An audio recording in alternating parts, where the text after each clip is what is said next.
Here's part 3 of my Dragon Ball Retrospective. I was not looking forward to this part. It's about GT. And so, after the Majin Buu saga, they skip like 10 years or something like that. And Buu's been reborn into this little kid named Oob. And Dragon Ball Z kind of ends weirdly for me because it ends on a cliffhanger with Goku going to train Oob to be the one to protect the Earth because apparently Gohan, Goten, Trunks, and Vegeta aren't up for the challenge. Apparently, I don't know.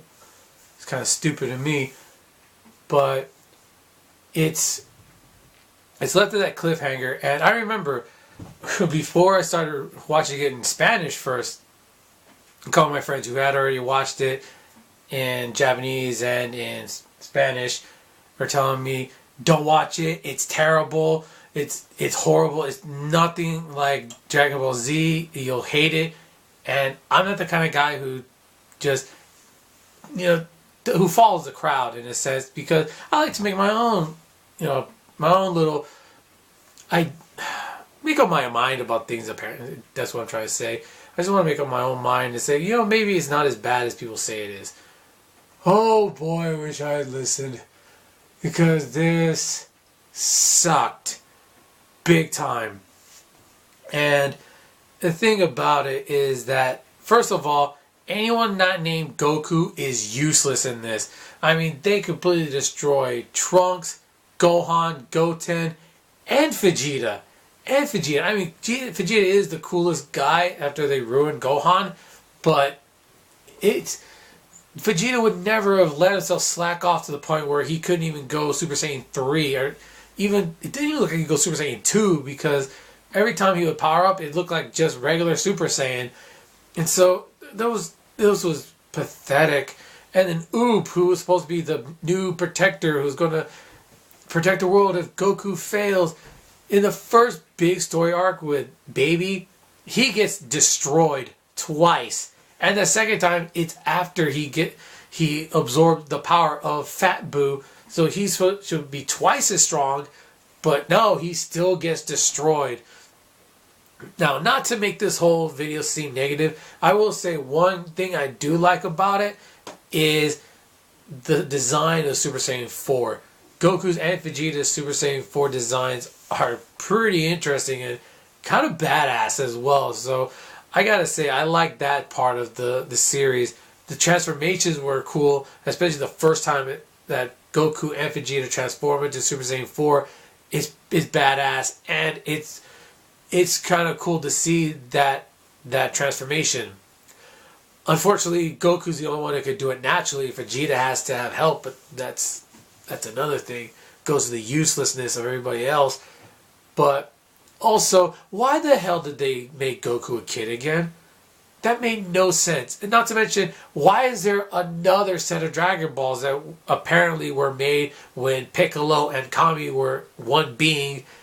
And if somebody makes a wish on it, the Dragon Balls, instead of going around the Earth, they go in the universe. It was dumb, and it was such a lousy way to set things up, and it was so horribly done. I was like, this is BS. This is just BS.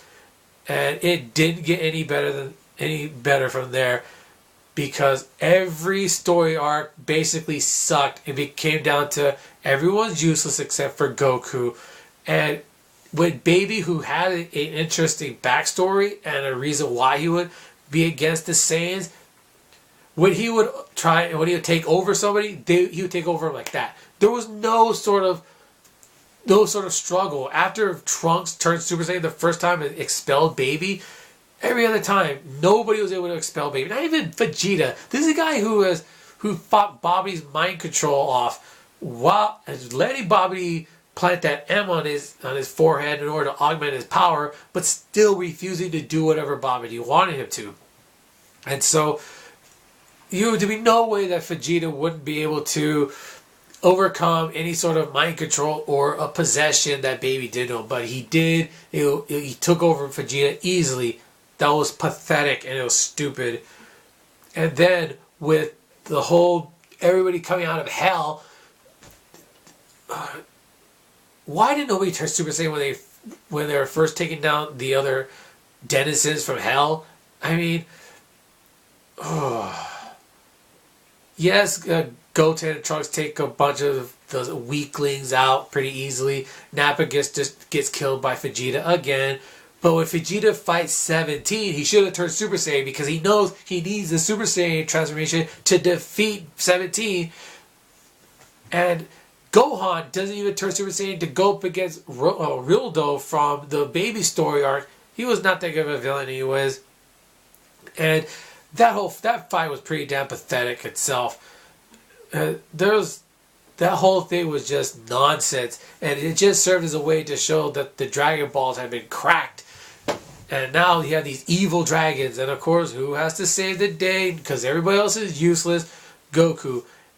But Piccolo's death in this was also pathetic.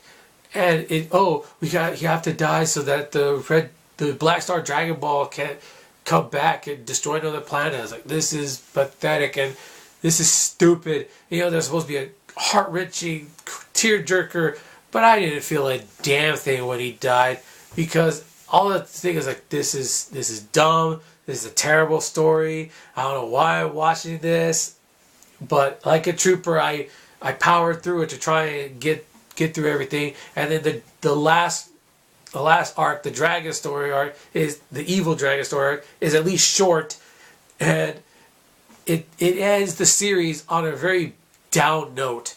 Goku flies away with the dragon, and the Dragon Balls are going to reappear someday.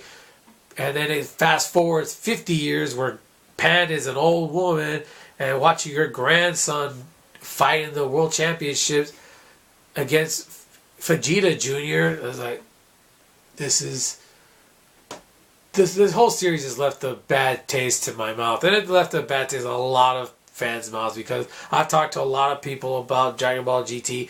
None of them have been able to say that they liked it. Nobody's been able to defend this series, and everybody says, yeah, it sucks. And I'm not the kind of guy who just follows a crowd. I like to make my own opinion about stuff, but yeah, my opinion is just like everybody else's. It sucks. There's no two ways about it. And so that was the last we ever saw of the Dragon Ball series, at least for a long time, well, as far as anime goes. So stay tuned for the last part of the series where I talk about the latest 2 movies and Dragon Ball Super. So this question is going to be, who's your favorite character? Mine has been Gohan. So who is your favorite character in this whole series? Let me know in the comments. So until then, later.